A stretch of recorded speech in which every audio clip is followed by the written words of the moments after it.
This podcast is sponsored by nobody. Hey dudes, welcome to Splat from the Past, the only 80s themed horror and sci-fi show where things can get totally radical. Now, let's kick off spring April in style because today I have got Tricia Leigh Fisher. Oh, where do I begin with her?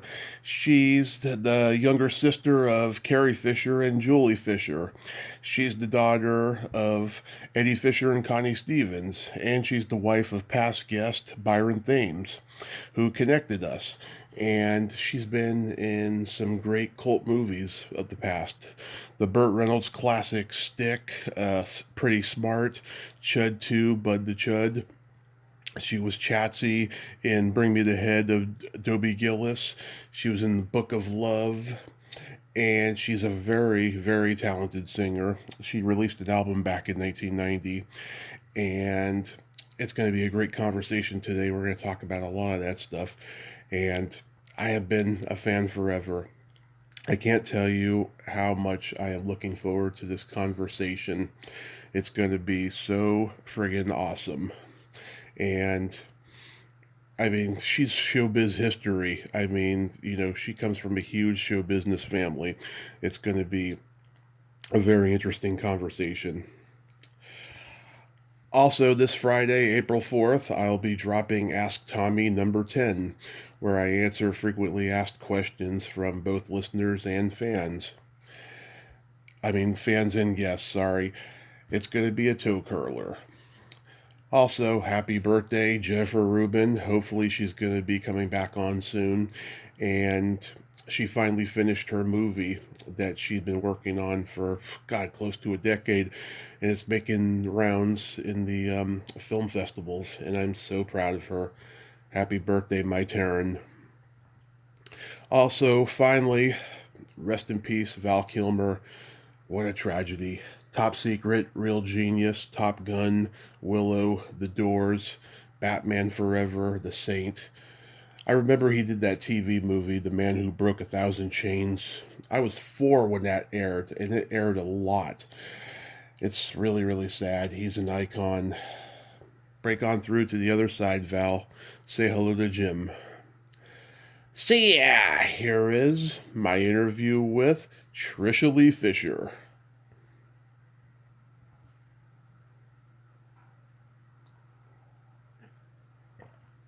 Hey, Tricia, welcome to the show. How are you today? Thanks, Tommy. I'm doing good. How are you? I am fantastic. I cannot tell you what an honor this is. I've been a fan forever, and I thank you so much for coming on today. Oh my gosh, thank you. You're very welcome. Oh, so going back in time, I was reading that your mom, Connie Stevens, used to have you and your sister Julie perform with her in her Vegas show when you were both little. What age did that start for you? Yes, that's true. Actually, it started really, really young. I mean, she would bring us up to do a song, and then it probably like around, I think the first time I may have been like 5 or 6.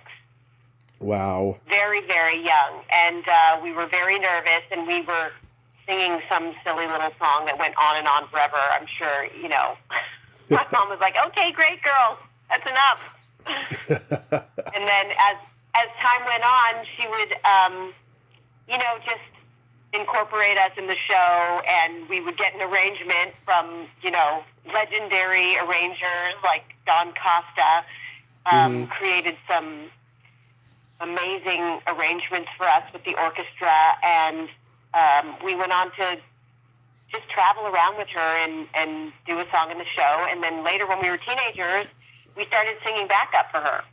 Wow. So that's kind of what planted the seed, so to speak, in following the footsteps of your family showbiz. I think so. I think we were, it just felt really natural, and that was the family business, and we were just, comfortable on stage, and it was fun. Yeah. So, yeah, we continued. Yeah. Did you do like school plays and community theater early on? Um, my sister did a little more of that than I did. I Hmm. wasn't really in theater at school. I actually really wanted to do film. So Uh-huh.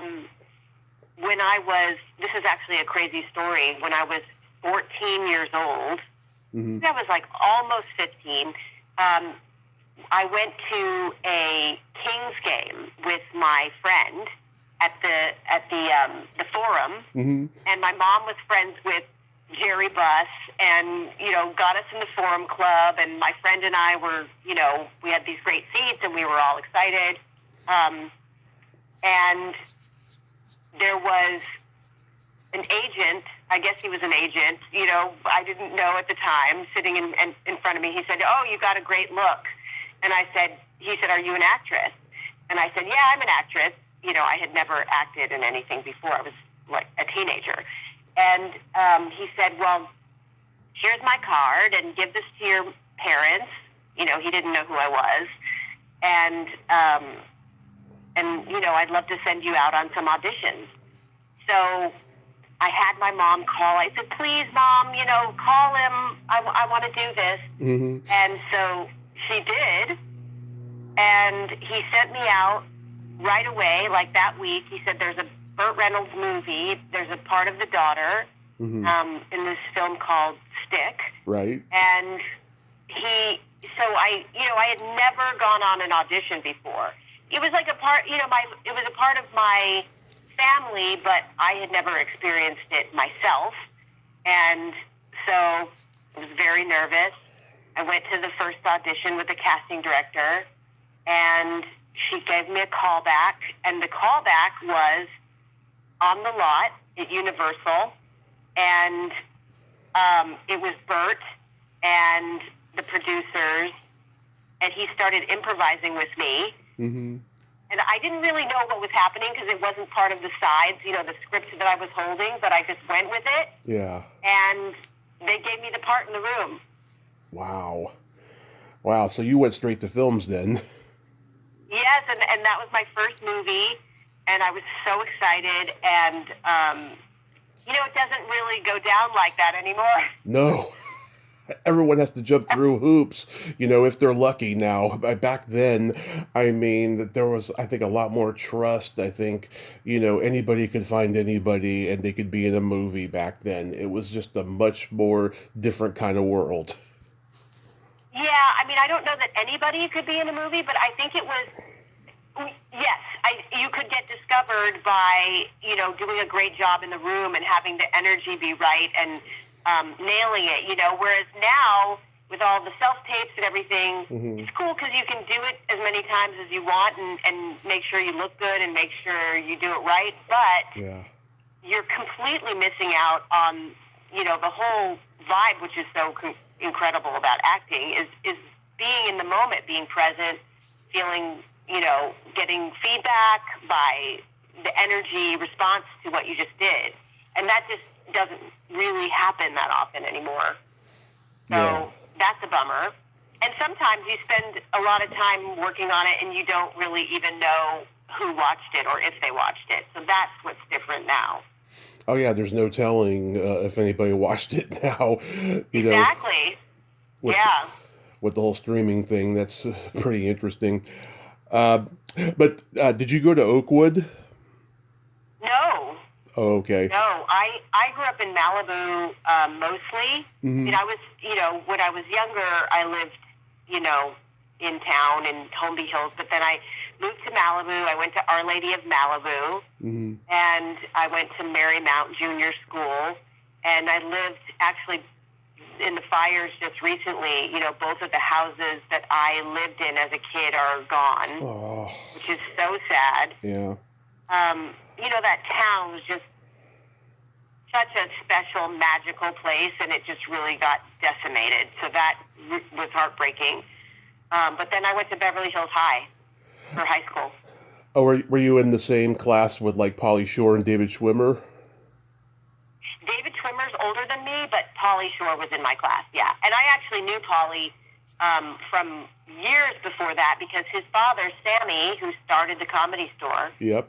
used to open for my mom in Vegas. He was Yeah. her opening act. Yeah, I could just picture that. It's so awesome, old showbiz.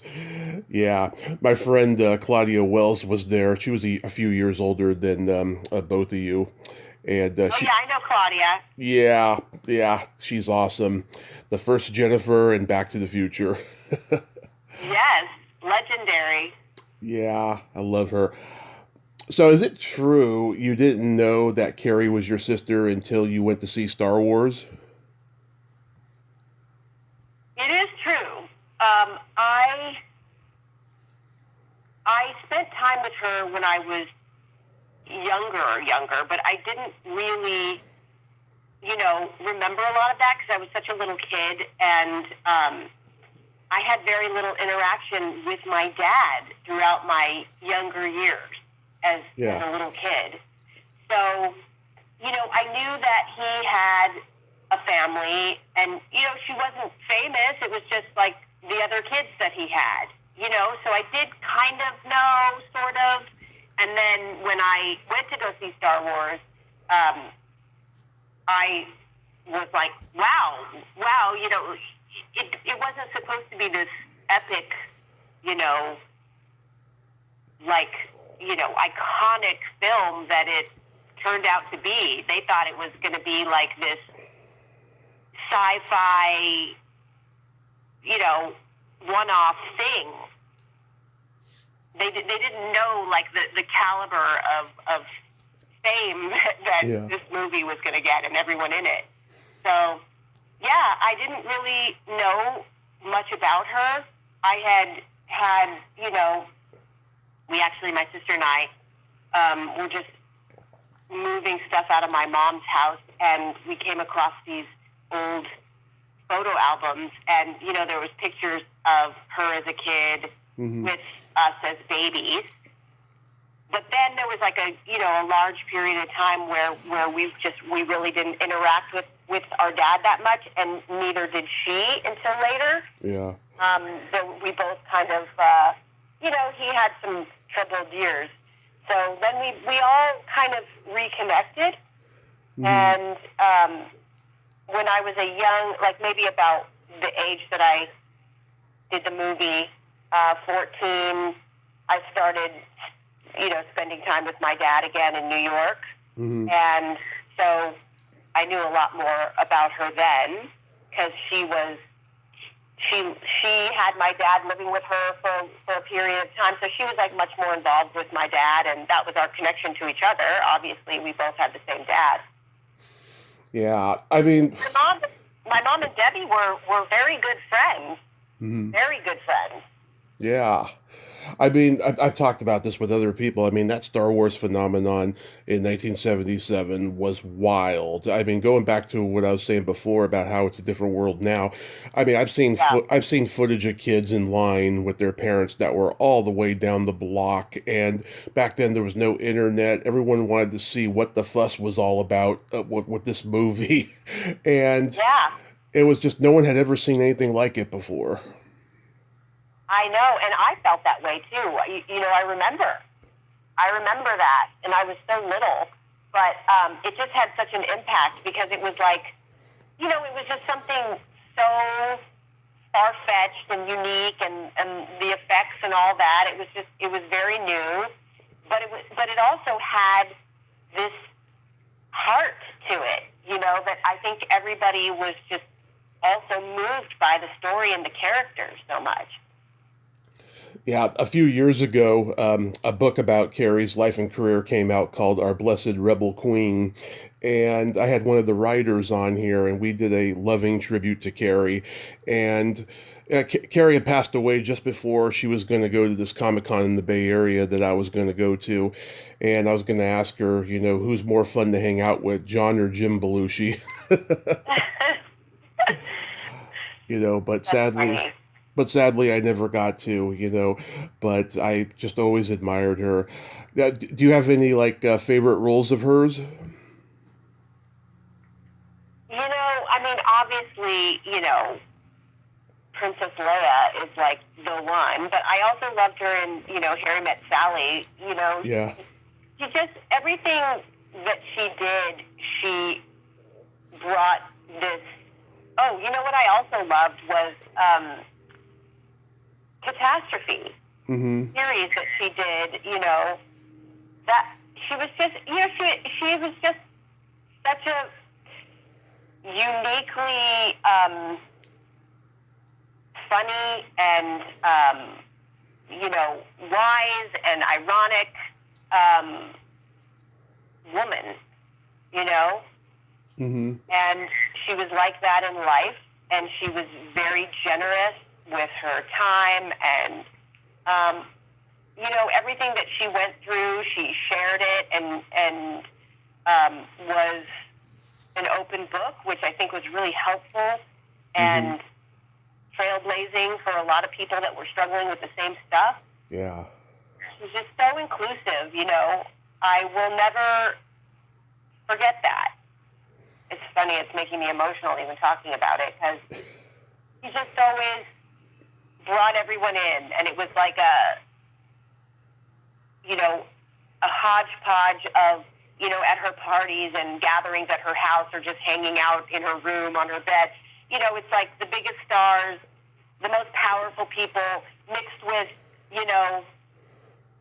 the nanny, like whatever. She just treated everyone as the human being and where they were coming from as a person. Like it was equal, which is how it should be.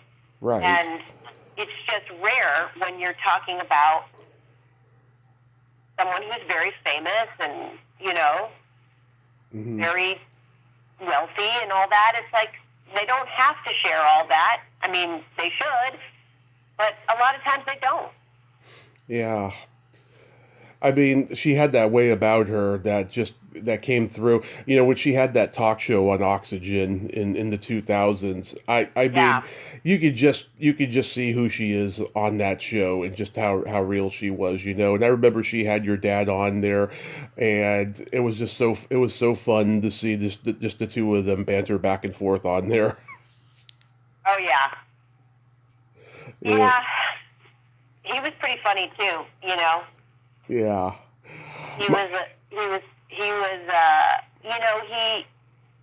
It's so sad, the struggles that he went through and missed out on so many years of just life with his daughters and, just in general.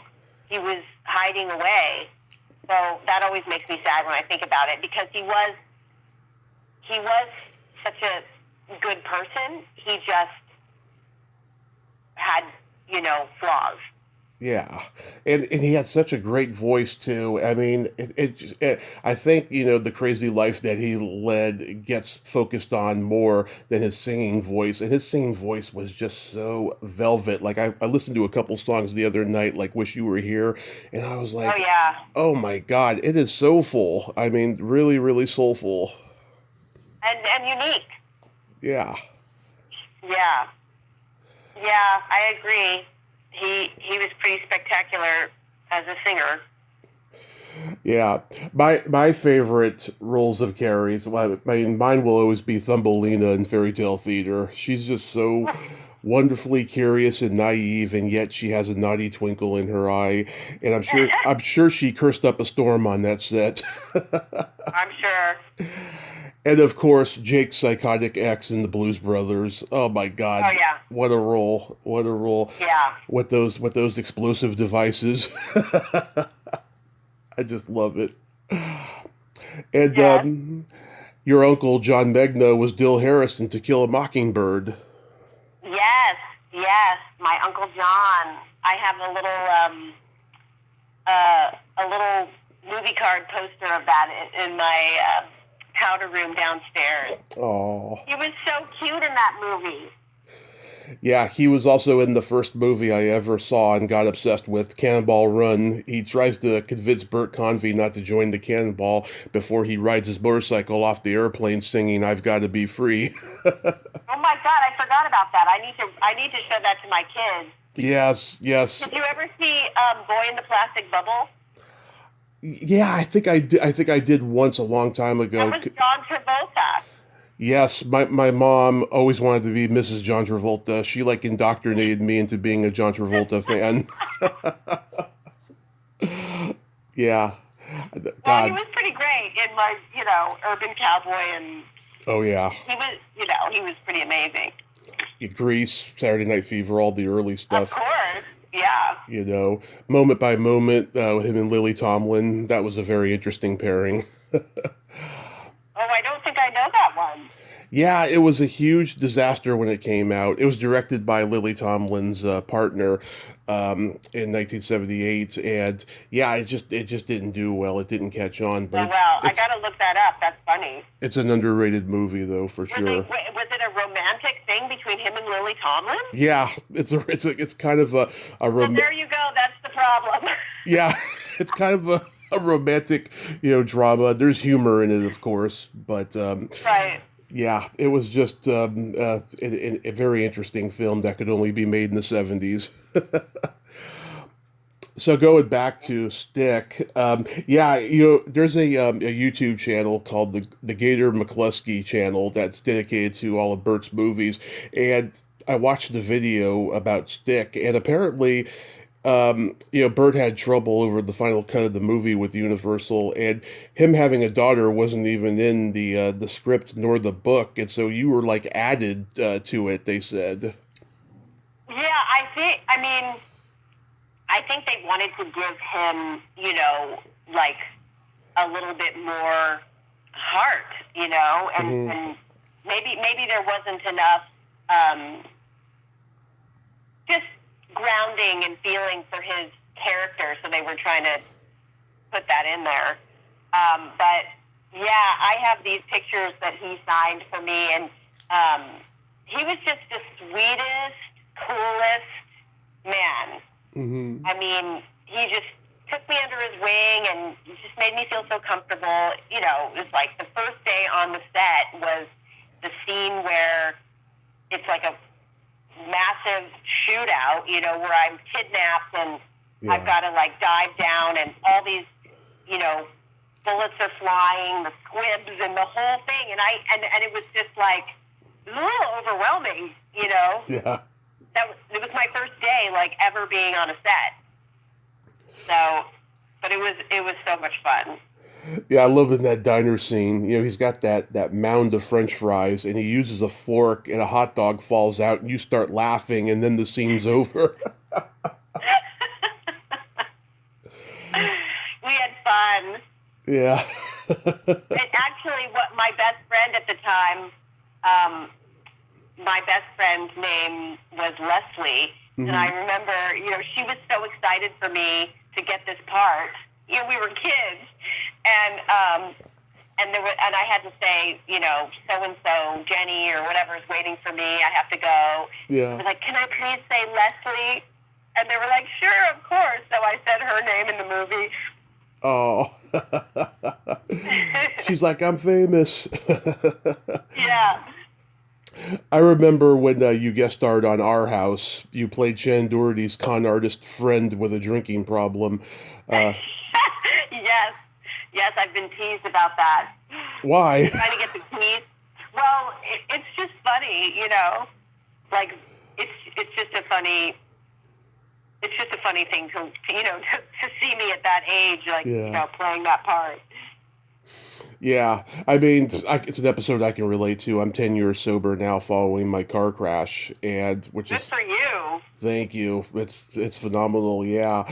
But like, no, I love that scene, in the locker room with you and Wilford Brimley, and you're telling him, I'm not as strong as Crazy Horse, because he told you that story earlier in the Yes, episode. yes.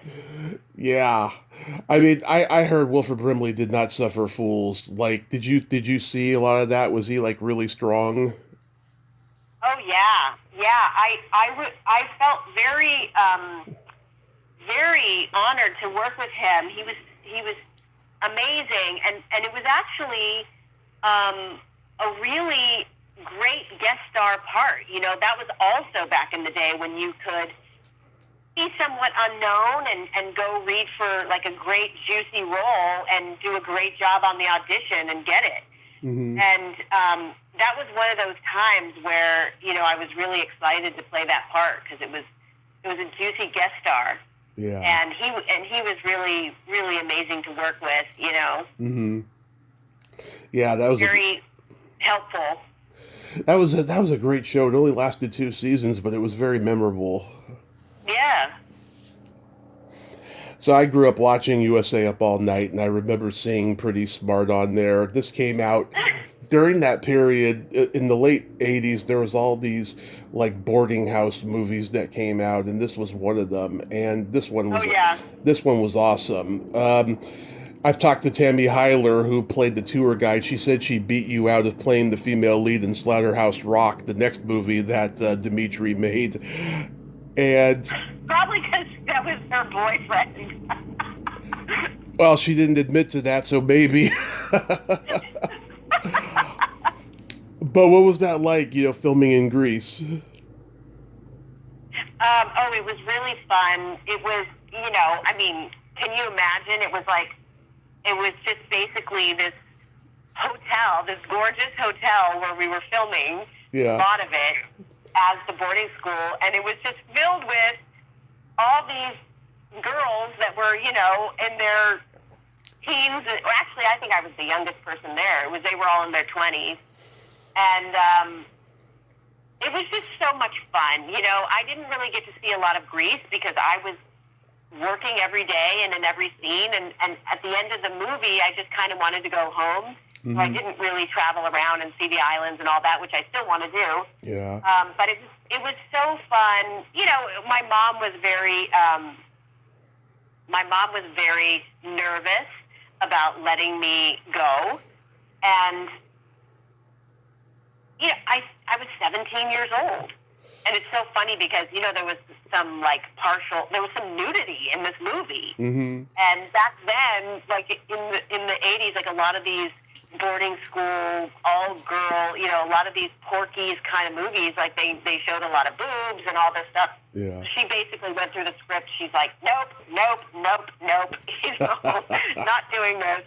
And they really wanted me for the part, so they allowed her to say no to all of any kind of scene that might possibly have some nudity or anything borderline.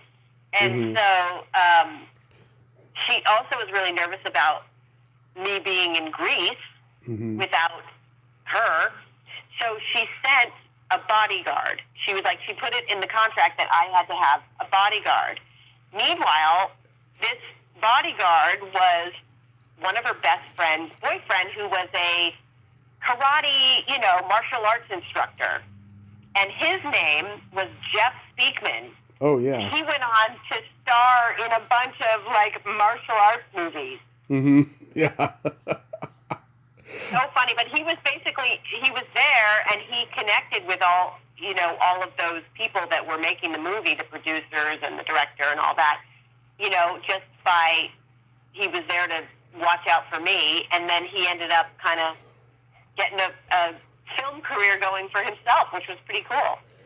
The reason I'm laughing at you bringing up his name was because Kevin Pollak used to do a routine about the first Jewish stuntman called Jeff Speakman, and and he used to do this fake movie trailer thing, and Jeff Speakman's line was "Stop with the kicking." That's hilarious. Yeah. It's like one of Kevin Pollak's most famous stand-up comedy routines.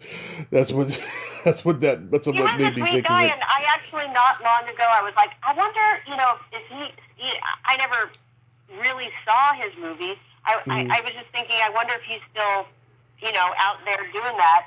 So apparently he's got a karate school or something like that.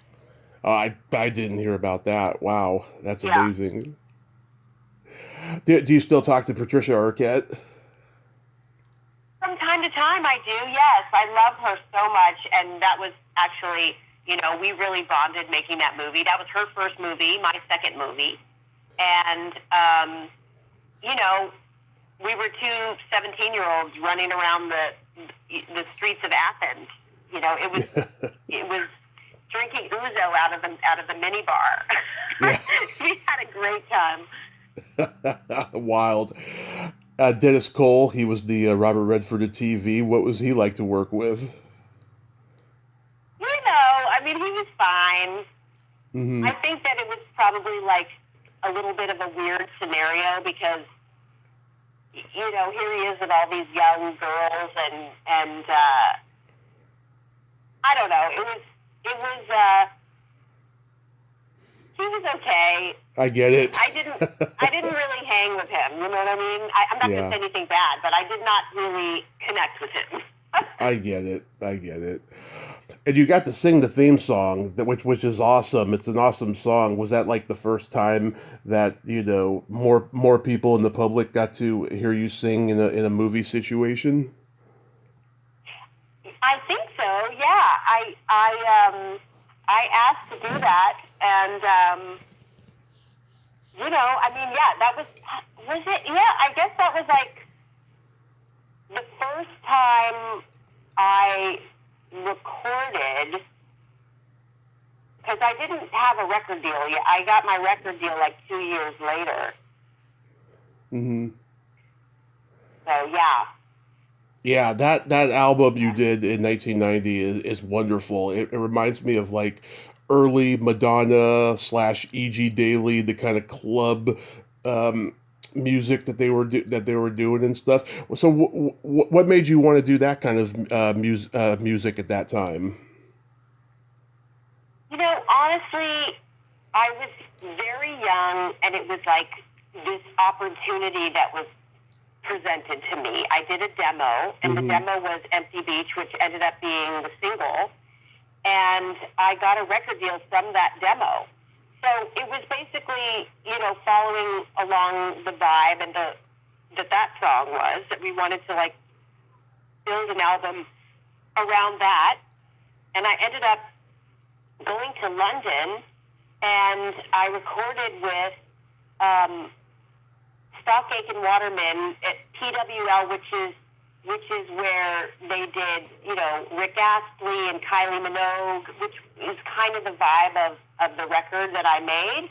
Mm-hmm. You know, honestly, I grew up listening to, like, what I'm doing now with my husband, the 70s stuff. I was really into, like, Steely Dan and Doobie Brothers and Eagles and Ricky Lee Jones. And Love them. That was more my vibe of what I listened to. Yeah. But you know, I had a really pop-sounding voice, and I also loved that kind of music. You know, that was, like, really popular, and so that's just the road it kind of took. Mm-hmm. And that was what was, you know, of the time. So, and I had a great time. I ended up, you know, making that record in London. I had so much fun. I traveled around a little bit. And then after that, I got a deal in Japan, where I went to Japan and toured around Japan. And that was super fun as well. Awesome. Yeah. I mean that album is just so great. It also has, like, you know, flourishes of, like, salsa music and stuff like that. I mean, it was just a really good record. Did the record company just not promote it much when it came out? You know, what kind of happened with that record was it was a very sort of weird time for that label. I was on Atco Records, which was like a division of Atlantic. It was an Atlantic company, and they, after I made the record first, and then they bought the record. So then I was on the label, and they started off, you know, promoting a lot. You know, they put me on the road. I was out doing dates everywhere, all over the country for months, and doing, you know, radio station, and Empty Beach was doing really well. It went to, like, number 60, I believe, on the Hot 100. And then, you know, they were releasing things were really different in the music business back then, you know, Oh, yeah. good and bad, but it was super different. And so they were about to release they released the second single, Let's Make the Time, and there was like a shuffling in the label, and they basically dropped like 80% of the roster. Mm-hmm. And it started where they fired my A&R person and then put me with somebody else who I had never worked with and didn't really care about my record or me and didn't know me. And, you know, like that part of it's really important. The person who's sort of shepherding the whole project and was gone. And so then they fired him. That was Steve Gett. Mm-hmm. And then I was put with this other woman who was, you know, like I said, wasn't really involved. And then they dropped me. And I was in the middle of writing and putting together my second record. Yeah. So I was also kind of going back and forth between acting and music. So at the time, I had just gotten a big movie, which turned out to not really be a big movie. It was with Johnny Depp. Mm-hmm. And it ended up being called Arizona Dream. Oh, yeah. And the director was like sort of this, you know, artsy, renowned director. He had just done this movie called Time of the Gypsies, which was like this epic movie. Yeah. And so when I got that, it was like, oh my God, so exciting. I'm doing this movie with Jerry Lewis and Faye Dunaway and Johnny Depp and Paulina Porcelova and Vincent Gallo. And I was out in Arizona, and there was, for months, for like 3 or 4 months, there was all these problems with the movie. Everybody was fighting, and it just kept getting dragged out. It was like $6 million over budget, which back then was a lot. And they ended up cutting it up, and I wasn't even in the movie in the end. Yeah. So that was kind of a weird time for me because, you know, I lost my deal, and this movie that was supposed to be this, like, you know, it was a straight offer because I was coming off of the movie Book of Love. Yep. And that was like the first time in my life that had happened, that I got offered a movie. I thought, you know, I'm on that conveyor belt. This is all happening. I've got my deal. But then that all sort of got pulled out from under me, you know, for a period. God, it's crazy.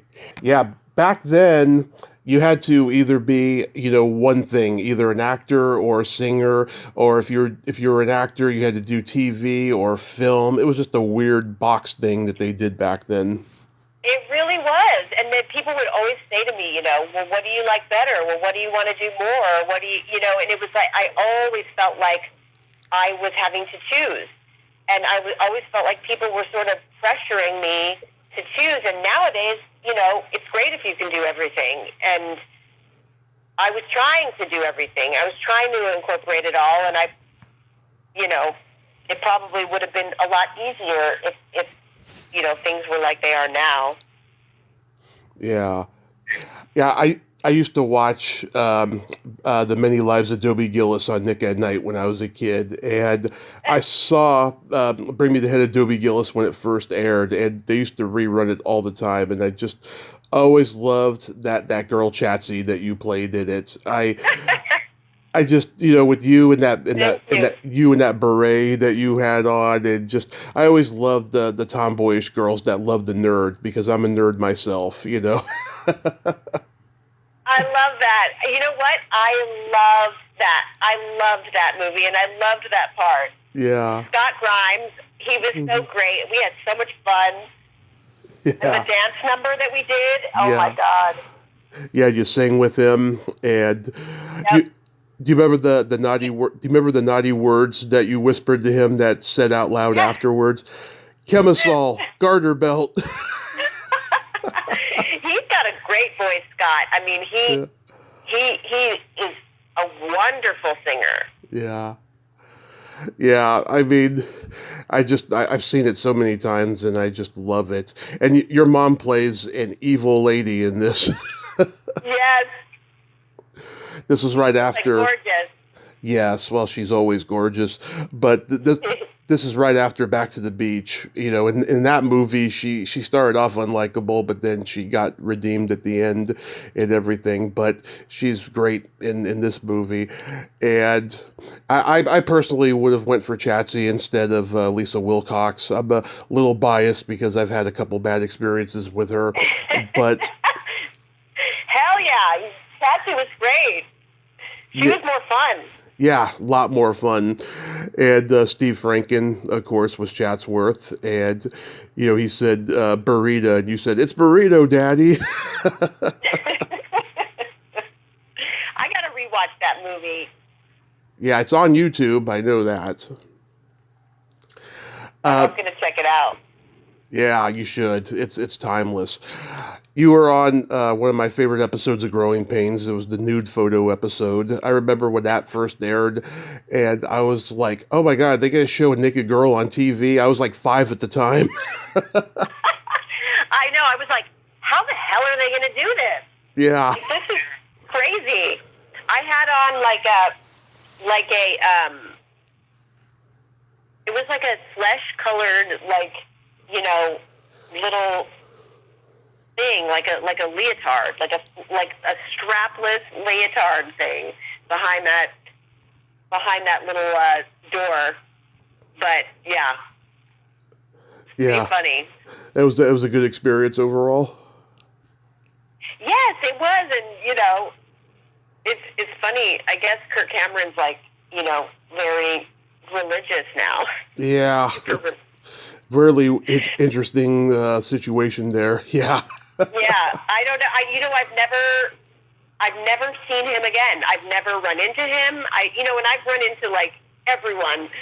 Cause I have, I lived in New York for a little bit, but for the most part, I've just lived in LA forever. Mm-hmm. And you always kind of run into everyone at some point, but I've never seen him again. Yeah.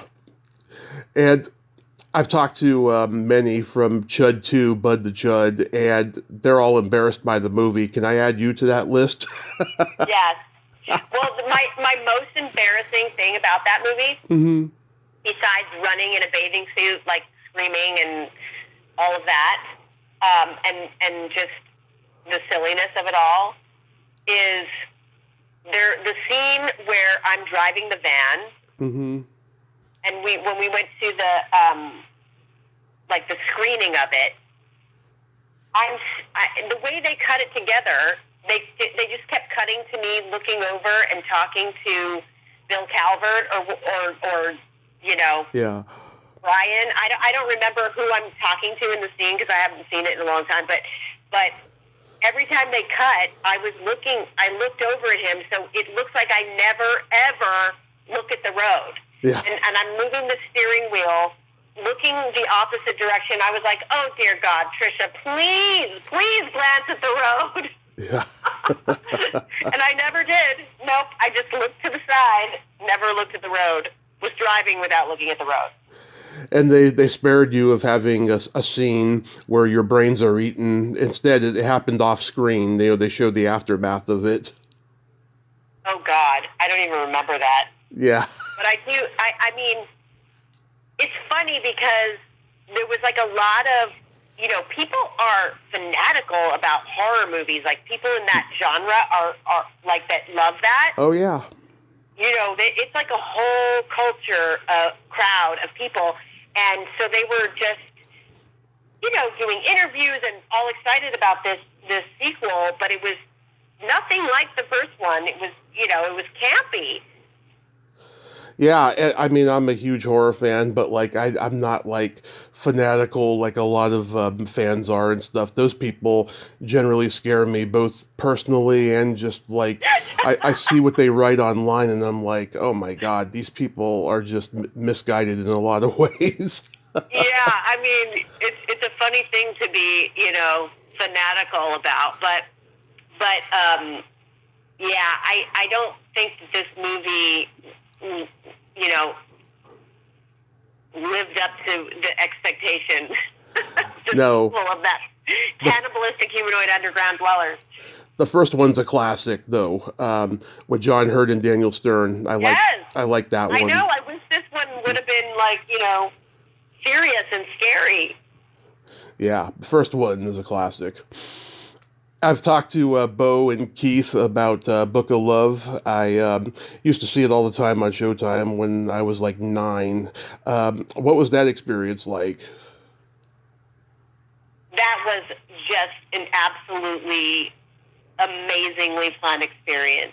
I mean, to do a period movie, like a 50s movie with all the cars and again, it was like, a bunch of young people, and we were all having the time of our lives, and we were all friends, and we were all hanging out, and we were all flirting with each other. I mean, it was great. It was great. And Bob Shea, who was the head of New Line, this was his directorial debut. Yeah. And, I was like the apple of his eye. And he sent me a letter, actually, because I think, when the movie came out on, I guess, VHS and DVD, that I wasn't in the picture, because we had done this photo shoot, and there was like a bunch of different, publicity shots that they were going to use for the poster of the movie, and one of them had all of us in it, and I was like biting Chris Young's ear. Yeah. And then they ended up on the box, it was like a picture of Josie Bissett and, the two of them in the car, and I think he felt really bad about that because he ended up writing me a letter and like kind of apologizing and saying, I want you to know that you're the heart and soul of this movie. Oh, that's sweet. That was very sweet. That is sweet. Yeah. I mean, Bo told me that Shea wanted him to be meaner than he was on screen, and he kept pushing him. He's like, get meaner, get meaner.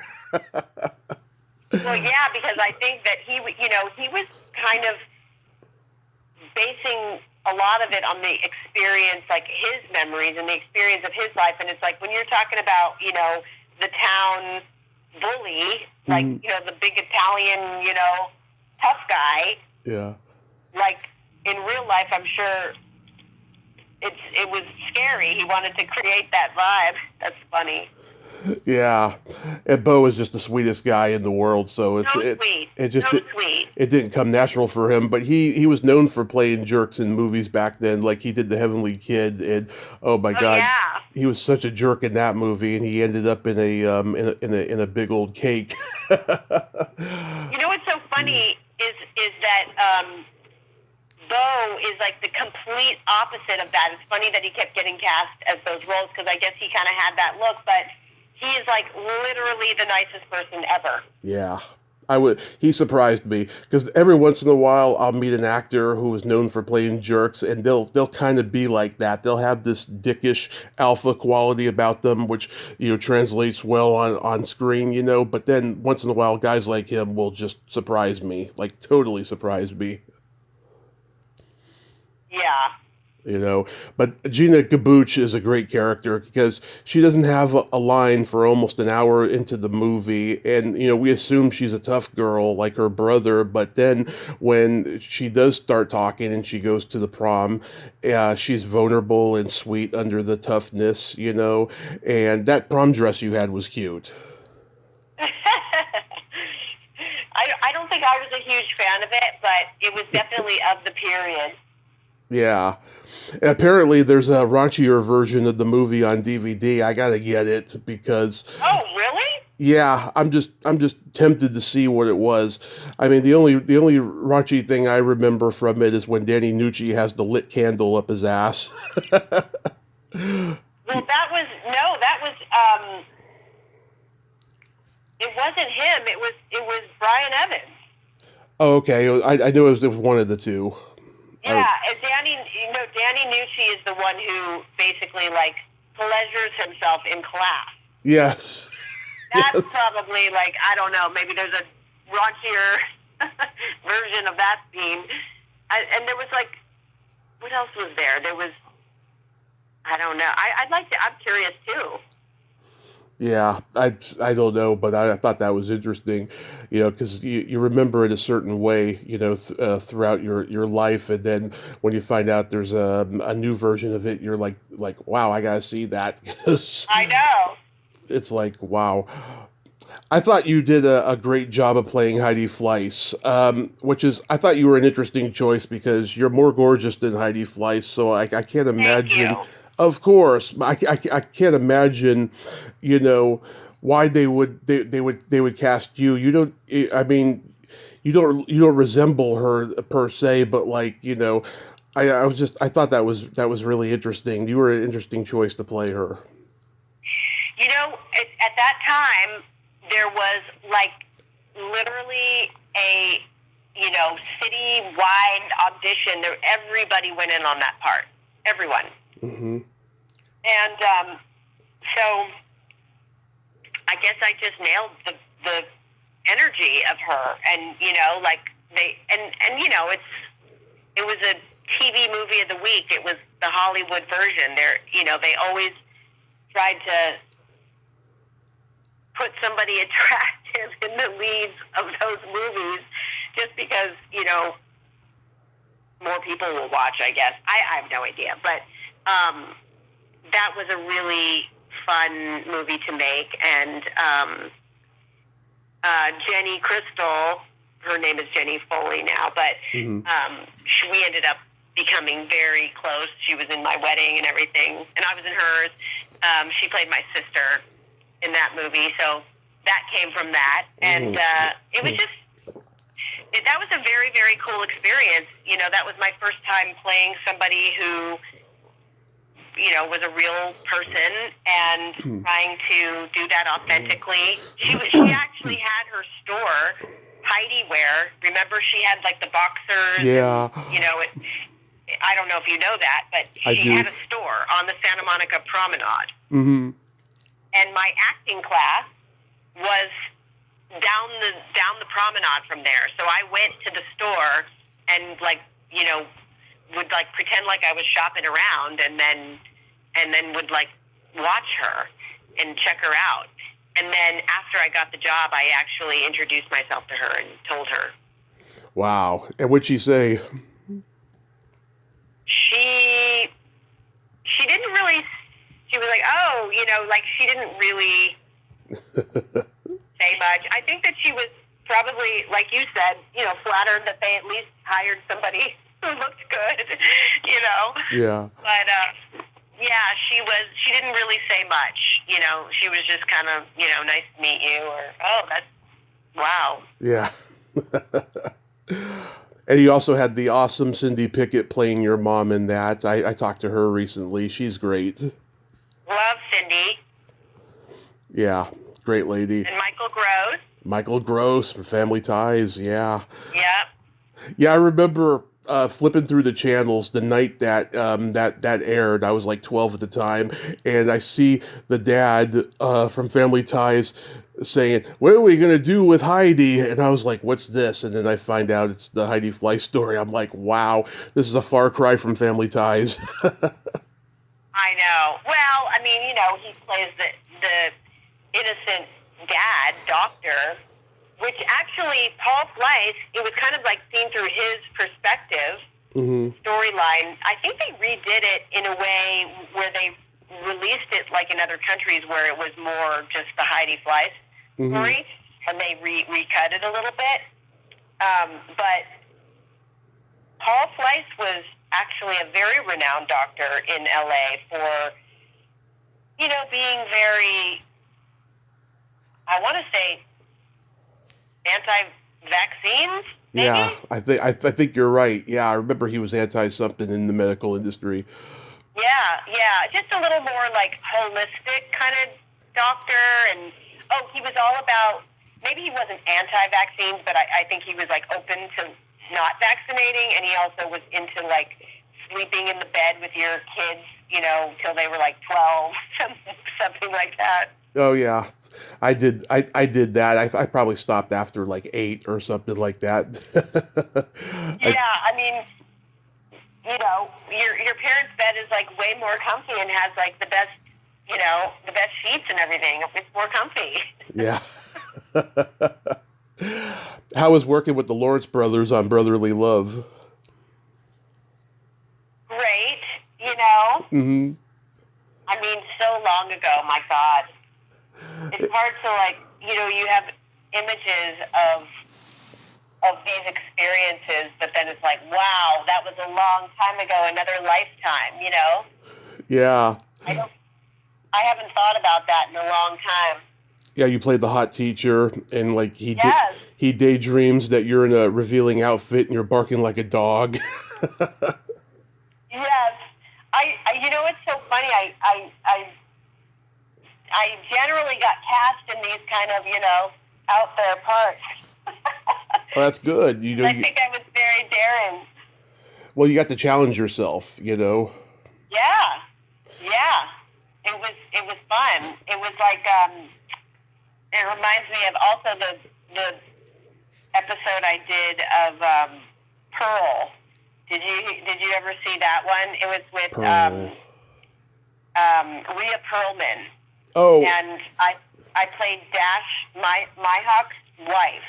Uh-huh. Like this sort of, ditzy Jersey lady. Yeah. I don't think I saw it. I remember hearing something about it, though, that Rhea Perlman had something like that after Cheers. Yeah. Yeah. That was the same kind of thing. It was just such a funny role. Yeah. I saw the movie that your mom directed, Saving Grace B. Jones, and I thought it was wonderful, and I loved your Southern accent in it. And oh, thank you.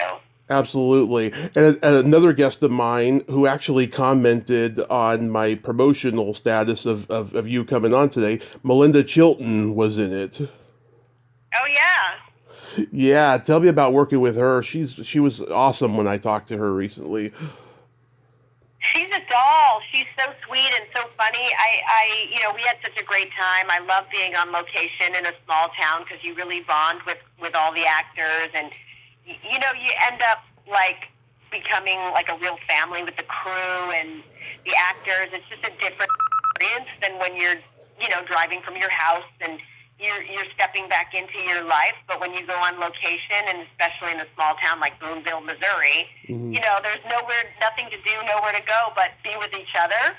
So it kind of really sucks you into the life of the movie that you're doing, and you really get to know each other in such a different way. Yeah. So, yeah, we had a great time. I actually ran into her recently. We were both going to see a play. Mm-hmm. Yeah. Yeah, she's awesome. She's very passionate about improv, and she's just naturally funny. Oh yeah. So I told Byron this. I saw that short you guys made, Sleepovers. Yes. Yeah, and I was rolling. I mean, I was like, this is so hilarious. It should be a Netflix series. It's that good. Don't you think? I mean, I thought it was a great premise. Yeah, I just love it. You two are talking to your son on the phone. Next thing you know, he's got a big toe in his mouth. And then there's that swinger misunderstanding with Meredith and what's his name? Oh yeah, yes, yes. That was, oh my God. That was brilliant. I just loved that. Thank you so much. Yes, we had a ball. We got scrappy and made that ourselves, and Yeah, it's well made, I have to say. Very well made. Thank you. Thank you. So, what do you got coming up? Well, as far as acting work, I'm up for a couple things right now, so we're waiting to hear. Mm-hmm. But my husband and I, Byron, who you talked to also, we're doing a lot of music. We're playing all the time now. So we have we're going out of town for spring break. We're going as a family to Japan. Oh. Because we were supposed to go right before the pandemic hit, so we had plans to go.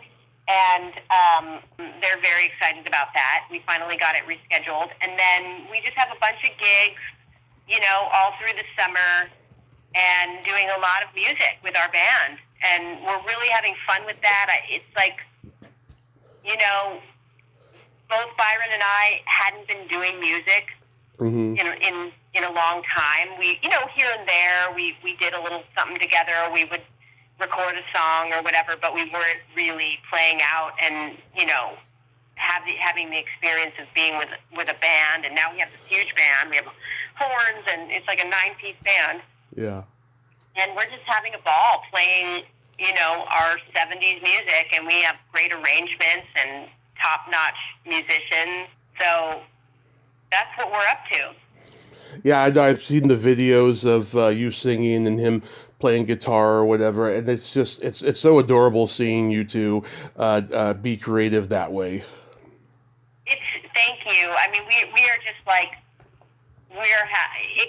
it really kind of reignited our love for music and live music, and you know, and it's great for our relationship too, because we're having fun together. You know, we feel like alive and young, and you know, it's just who we are.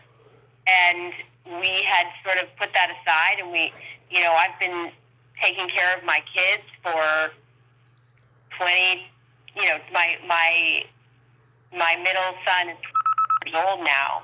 So 22 years I've been making lunch boxes and driving people to school and planning birthday parties, and so now our youngest one is a sophomore in high school, and it's really cool how we just have this whole second wind in life where we're, you know, creating our own stuff and doing stuff together. And, you know, Byron's so talented. He's been editing, and, you know, we're just sort of getting back into our creativity, you know, full force again, which feels so good. Absolutely. And how's your mom doing these days? My mom's doing okay. You know, she's 86. Yeah. And she's still, you know, she's still got her spirit. She's still hilarious. She's still beautiful. But she has a lot of trouble physically. She had a stroke. Yeah. It was a really hard time, you know, when Carrie passed away, and then my mom had a stroke, literally like a couple weeks later, 10 days later. So it's been a long time of sort of dealing with that and helping my mom in a new way and sort of becoming her mom. Yeah. So that's really hard for me, you know, knowing who my mom is at her core and what she's done with her life and in the world. You know, but her spirit is intact and great, and she's, you know, she's peaceful, and she's like still got a smile on her face and laughing, and you know, it's inspiring. It is. I mean, God, I remember she was on a Dean Martin roast for George Burns, and she's talking about Wendy and me, and she's like, "I'm not saying it's your fault the show ended, George, but I've had longer runs in my pantyhose." I mean, my mom is hilarious. Yeah. Like, she still says the funniest shit ever. Like, in a wheelchair, like, just cracks up her grandkids. Yeah. She's hilarious. Tricia, this has been just a dream. Thank you so much for coming on today, and I'm glad that Byron could connect us. Oh, absolutely. Thanks for having me, and you take care of yourself. Yes, have fun in Japan. Have some sushi and some sake. Absolutely. Okay, have a great day. You too. Bye. Bye-bye. Well, there you have it. Tricia Leigh Fisher. Ain't she a sweetheart? Oh my God. Her mother is not the only one who lights up a room with her positivity and her smile. Tricia does too, and she took exactly after her. And this was a great conversation. She is just a wonderful ray of light. Byron, you are a lucky man, and thank you so much for connecting us today. Well, until next time, this is Tommy Throwback Kovac saying, there's no shame in living in the past because the present sucks. Later, dudes.